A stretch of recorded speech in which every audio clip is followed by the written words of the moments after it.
Suatu ekonomi tidak menghalangkan semangat orang tua untuk membiayai anaknya dalam menempuh pendidikan, bahkan bisa sampai ke jenjang universitas tinggi di luar negeri. Yang terpenting semangat anak dan orang tua dalam menggapai apa yang dicita-citakan. Film ini berjudul Mars, Mimpi Ananda Rai Semesta, yang dirilis pada tahun 2016 yang diperankan oleh Kinaryosi sebagai Tupon, Acha Septriansa sebagai Sekar Palupi, dan Chelsea Riansi sebagai Sekar Palupi kecil. Bagaimana alur cerita filmnya? Langsung saja kita masuk. Di awal film, kita diperlihatkan dengan suatu ibu kota yang megah dan tempat ini berada di luar negeri, yaitu di Oxford, Inggris, di mana ibu kota ini terdapat suatu universitas ternama. Dan pada film ini memperlihatkan seorang mahasiswi yang sedang berpidato di hadapan seluruh dosen dan mahasiswa dalam acara wisuda kampus. Dan mahasiswi tersebut seorang mahasiswi terbaik dan berprestasi. Dia mengatakan dalam pidatonya bahwasanya siapa yang paling tahu tentang makna pendidikan, dan dia menjawab adalah ibunya. Ibunya bagaikan cahaya dari galaksi ketujuh yang menerangi jiwanya bagaikan cahaya abadi. Ibunya yang terus memberi semangat dan banting tulang dalam mewujudkan mimpi-mimpinya. Ibunya selalu yakin bahwa dia bisa meraih cita-citanya dengan ilmunya. Dan film pun dimulai. Film menceritakan suatu sejarah bagaimana seorang anak yang tinggal di sebuah desa terpencil di daerah Tandus Gunung Kidul, yang desanya masih minim akan pentingnya pendidikan dan masyarakatnya yang masih kental dengan pemahaman-pemahaman yang salah. Dan ini adalah pemeran Khalid Asadil Alam, berperan sebagai Ustadz Adil. Dia beristighfar melihat warga yang masih menyembah pohon. Dan ini adalah Tengku Rifnu Lukana sebagai Surip, ayah Sekar Palupi. Dia berbicara kepada Sekar bahwa dia akan berangkat kerja keluar kota supaya Sekar bisa sekolah. Dan ini adalah Sekar kecil. Dia mengatakan kepada ayahnya bahwa dia tidak ingin sekolah. Sekar tidak ingin pisah dari ayahnya. Kemudian ayahnya menjawab, dia akan berjanji setelah dia pulang dari kerja, dia akan menemani Sekar lagi. Keesokan harinya, Sekar dan ibunya bersama kambingnya pergi ke pasar untuk menjual kambingnya, yang mana uang hasil penjualan kambing tadi dibelikan seragam sekolah oleh ibunya Sekar. Di malam hari, Ustadz Ali memberikan pengajian ilmu agama kepada sebagian warga Gunung Kidul.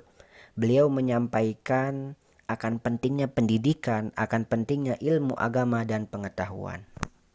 Keesokan harinya, Sekar dan ibunya bersiap-siap untuk pergi ke sekolah.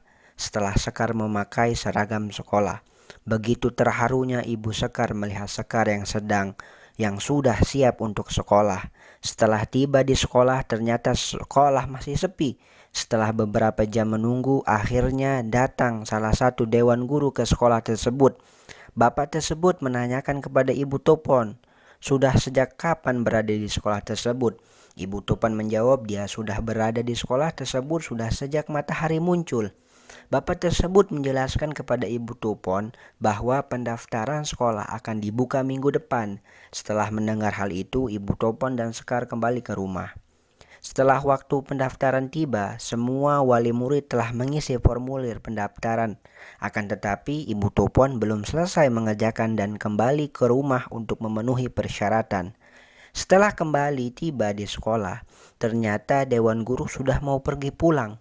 Akan tetapi, dengan permohonan Ibu Topon, mereka dipersilahkan untuk mengisi formulir pendaftaran tersebut. Dan setelah mengecek persyaratan ternyata Sekar usianya belum genap 7 tahun dan harus menunggu selama 2 bulan ke depan.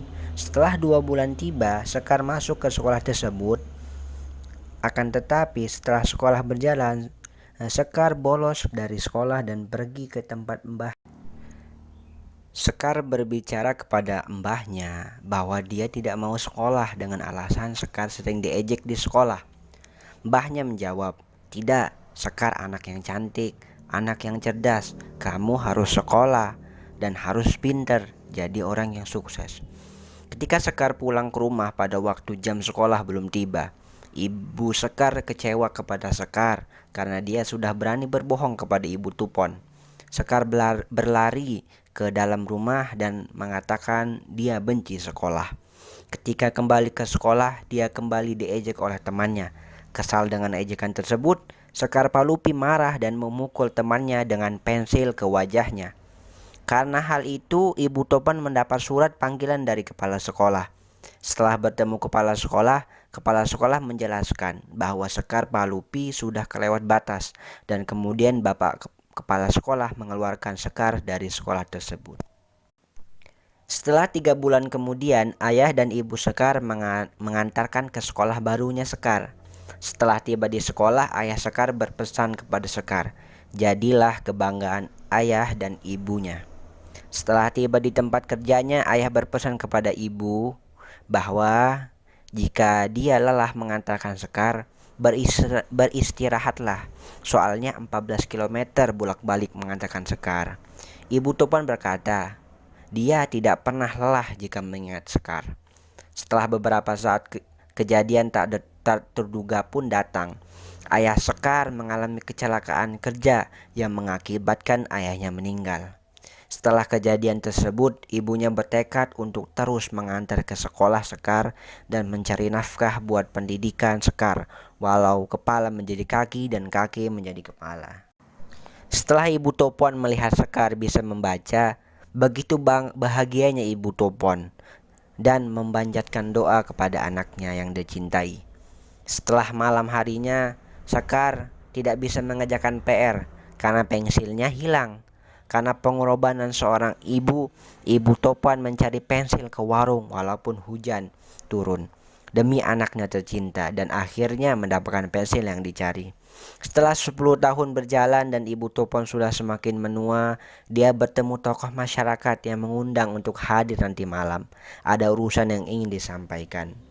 Setelah bertemu, tokoh masyarakat tersebut ingin menjodohkan dengan seseorang. Tetapi Ibu Topon ingin menanyakan kepada Sekar terlebih dahulu.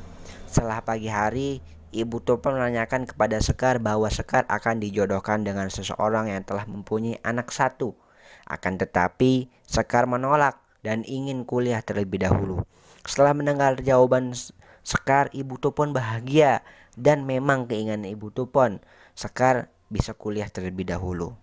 Setelah Ibu Topon menyampaikan ke tokoh masyarakat tersebut bahwa Sekar menolak dan ingin kuliah, mereka malah mentertawakan dan mengejek Ibu Topon. Keesokan harinya mereka pergi ke kota untuk mencari alamat paman dari Sekar agar supaya bisa membantu Sekar dalam masuk ke universitas.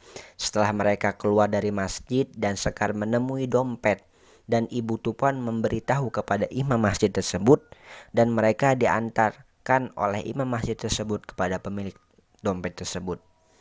Setelah sampai di rumah pemilik dompet tersebut, dia berterima kasih kepada Ibu Topon. Setelah ingin pulang, ternyata Ustadz Adil datang. Dan ketika ingin mengucapkan terima kasih, ternyata itu adalah Ibu Topon dan Sekar. Kemudian mereka mengobrol di dalam rumah. Dan Ustadz Adil menceritakan kepada istrinya bahwa Ibu Topon dan Sekar ini tinggal di Gunung Kidul, tempat dulu Ustadz Adil mengabdikan ilmu agamanya di sana. Kemudian Ustadz Adil bertanya, ada keperluan apa Ibu Topon datang ke Malioboro, Yogyakarta? Ibu Topon ingin mencari pamannya supaya bisa membantu Sekar dalam masuk ke universitas. Mendengar hal itu, Ustadz Adil senang dan gembira mendengar Sekar ingin kuliah dan beliau membantunya. Setelah berjalan waktu, akhirnya Sekar tumbuh menjadi pribadi yang sukses dan dia bertemu ahli astronomi. Dia ditugaskan untuk mengisi kegiatan seminar di depan umum. Dengan kecerdasannya dan ketekunannya, akhirnya Sekar bisa melanjutkan kuliah ke luar negeri di Oxford, Inggris. Hari-harinya dia habiskan untuk membaca. Sampai salah satu dosen menghampiri Sekar dan memuji Sekar dengan ketekunannya. Sampai akhirnya dia menjadi wisudawan terbaik mewakili negara tercinta yaitu Indonesia. Dan dia mengatakan dalam pidatonya bahwa ibuku adalah surgaku. Beliau adalah ibu yang telah berjuang demi suksesnya Sekar. Dan berjuang, ibu yang paling dia hormati baru ayah. Kemudian semua pun bertepuk tangan. Setelah itu Sekar pulang ke rumah. Cuma sayang, setelah sampai di rumah, isi rumah tidak ada orang, tidak ada satu orang pun. Dan dia menanyakan kepada mbahnya. Sambil menangis, mbahnya menjawab bahwa ibunya sudah tiada. Dan film pun tamat.